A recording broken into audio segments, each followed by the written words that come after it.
আমি তো তোমাদেরকে আগে ভিডিওতে বলেইছিলাম যে আমার একটা জায়গাতে যাওয়ার আছে, তাই জন্য আমি সবার ফার্স্ট মামার বাড়ি থেকে তাড়াহুড়ো করে এসে ড্রেসটা চেঞ্জ করে নিয়েছিলাম। ওই ড্রেস পরে আমার প্রচণ্ড গরম হচ্ছে, তাই জন্য আমি একটা সুতির কমফোর্টেবল ড্রেস ক্যারি করেছিলাম।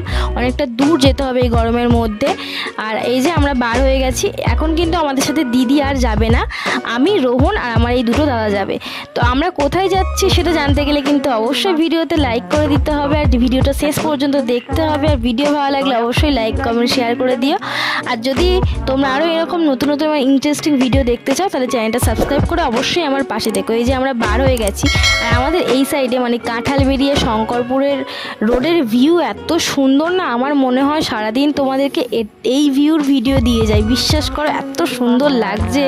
আর এই যে যেতে যেতে আমাদের চোখে পড়ে গেল একটা মেলা, এখানে দৌলতপুরের কোনো একটা পুজো উদ্দেশ্যে আর কি মেলা হচ্ছিল, চারিদিকে ছোট করে একটা মেলা। আর এই যে এই সাইডে নরনারায়ণ সেবা হচ্ছিল, তো আমি তোমাদের সাথে তাই শেয়ার করলাম। আমি যতটুকু শুনলাম যে এটা নাকি প্রত্যেক বছরই হয়ে থাকে, তো ভালো লাগলো। আর এই যে আমি তোমাদেরকে দেখাচ্ছিলাম, এই যে আমাদের এই ছোট্ট আয়নাটার মধ্যে দাদাদেরকে দেখা যাচ্ছে, আমাদের ঠিক পিছনেই দাদারা আসছিল। আর আমি আর রোহন গল্প করতে করতে যাচ্ছিলাম। আমি যখনই ওর সাথে কোথাও যাই বা মানে দেখা হলেই মোটামুটি বক বক করে করে ওর মাথা না ধরানো পর্যন্ত বক বক করেই যায়। আর তারপরে ফাইনালি ও পেট্রোল মেনে নিল ওর গাড়িতে। আমরা চেষ্টা করি বারাইপুরে আসলেই আর কি ফুল ট্যাঙ্ক করার, আমাদের এই সাইডে তো পাম্প নেই, তাই জন্য। তো এই যে আমরা শোরুমে চলে এসেছি, আমাদের ডেস্টিনেশন।